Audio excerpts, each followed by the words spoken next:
The day of your C&P exam is the most important day after you file your VA claim. The most important time period is before you hit the submit button, right? You have to prove it. The VA is not going to just take your word for it. So you need to make sure you have the medical evidence to support the disability that you're trying to get service connected and get paid for. Figure out how you're going to establish service connection. Are you doing a direct service connection claim or a secondary service connection claim if you've been out for longer than 12 months? Definitely the best way to go. Make sure you could prove it. You need a nexus. You need a nexus, you need a diagnosis, you need symptoms.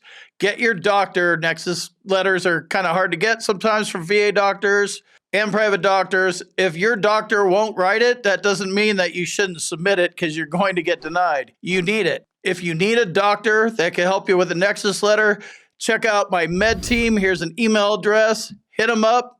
Tell them you need a nexus. Also, this is about strategy. You're fitting things together. You're working with the combined ratings table, AKA VA math, and you want to make sure you're not filing claims that are moving you nowhere, right? You don't need to add 0 plus 0 equals 0. That's a total waste of 6 months to a year or longer.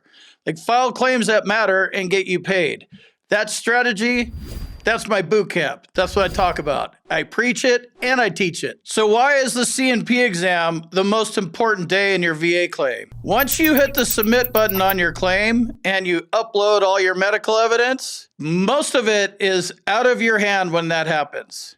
You have your personal statements, that's great. You have your medical evidence, your nexus, your diagnosis, your symptoms, and all that kind of stuff. The only time you actually get to speak and show up and do something is at your C&P exam. Don't get your hopes up too high. You know, it may last 5 minutes, it may last 2 hours, but this is something you could actually prepare for. So that's why it's the most important single day after you file your VA claim. What does the C&P exam consist of? The whole purpose of the C&P exam is for you to be examined. You filed a claim, the VA got it, the VA rater looked at it and decided, you know what? The duty to assist is enough here. There's enough medical evidence on the bone. Let's check this thing out. The VA hires the C&P examiner to evaluate you. So basically, your job is to go be evaluated, and the examiner's job is to examine you. So he's not a treating physician. He'll probably even tell you that. He'll probably thank you for your service and tell you how much he loves to cradle veterans and, you know, isn't last 5 generations or Civil War veterans, and he'll blow a bunch of smoke up your ass. But at the end of the day, he examines you, he doesn't treat you, and you're there to examine for the disability you filed a claim for. This isn't where you go pour your heart out. So that's what a C&P exam consists of. Does the C&P examiner work for the veteran? Trick question. Let me tell you why. So the C&P examiner works for the VA. That's who they work for. That's who pays their bills. So understand that going in. Yeah, it's veteran friendly and everything's free. And I mean, you can tell yourself stories all you want. You're not paying them. VA's paying the doctor. He's their guy. We don't have transparency into this communication. The VA rater may say, you know, like, hey, go in and see if Combat Craig shows up and give him a 3-minute exam. Here's $1,500 or whatever they charge. Or Combat Craig's claiming that he has major depressive disorder. Give him a 2-hour mental health evaluation and here's 12 grand. Doctors charge money, right? The VA's no exception. You don't know how long it's going to be and you don't know what the VA rater is actually, you know, going to request from the C&P examiner. So be prepared for everything. You filed a claim for depression. You're going to a mental health C&P exam. So all you need to do is talk about your depression and your social and occupational impairment. To prepare for your C&P exam, you should download the DBQ, Disability Benefits Questionnaire, for the disability you're filing a claim for and study it. Better yet, if you get a DBQ filled out or independent medical filled out by my med team, here's the email address again, study the DBQ in the case of an independent medical opinion and know the answers to the test before you go in and take the test. Like, he's going to come at you, who knows? They're not all crooked, but, you know, they have their ways.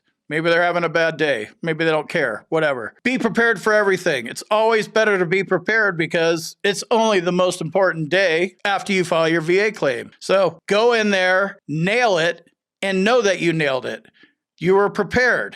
You knew basically what you were going to be talking about. You didn't go in there filing a major depressive disorder claim and you started talking about your bum foot and your tinnitus, and you didn't file a claim for that stuff. Or you're already service connected. You don't need to talk about disabilities you didn't file a claim for. What should you not say at a C&P exam? Well, don't lie and don't stretch the truth. If you're normally clean cut, shave once a day like I do, and your head, got a clean shirt on, cowboy hats dusted off, this is exactly how I would go to my C&P exam, because this is the way I am on a daily basis. I wouldn't show up in a suit, and I wouldn't show up looking like I'm homeless. If you're in a suit all the time, then wear your suit. If you're homeless and you look homeless, then show up like that, but don't pretend to be something you're not. Here's another thing you should not say at your C&P exam. You should not be answering questions that you weren't asked. You should say as little as possible as well. Combat Craig, do you have pain? Yes. Not? Yes. Funny story. Let me tell you, it started in Vietnam, it started in Desert Storm, and then it's in my foot. And like you're filing a claim for depression. You don't need to walk through and paint this story about your whole body. This is a depression claim. If you want to go file a claim for your back, different claim, different C&P examiner. This isn't even the right guy. A psychologist is a head shrinker. An orthopedic doctor, you know what I mean? Like the doctors don't even cross over. They stay in their lane. So you stay in your lane. Don't answer and offer information that you're not asked about. Just answer the questions. Don't lie or stretch the truth. Be honest. Just answer the questions. If you're going in for a mental health exam, talk about your mental health. Don't talk about your back pain. If you're going in for back pain, don't talk about migraines or mental health or anything. One claim at a time, right? Keep it simple. There's a lot coming at you. You have to, get a beat on this guy and figure out what he's really doing, what questions he's asking. You got to nail it. You got to ace your C&P exam. So don't make it confusing and don't add in any information that doesn't need to be there.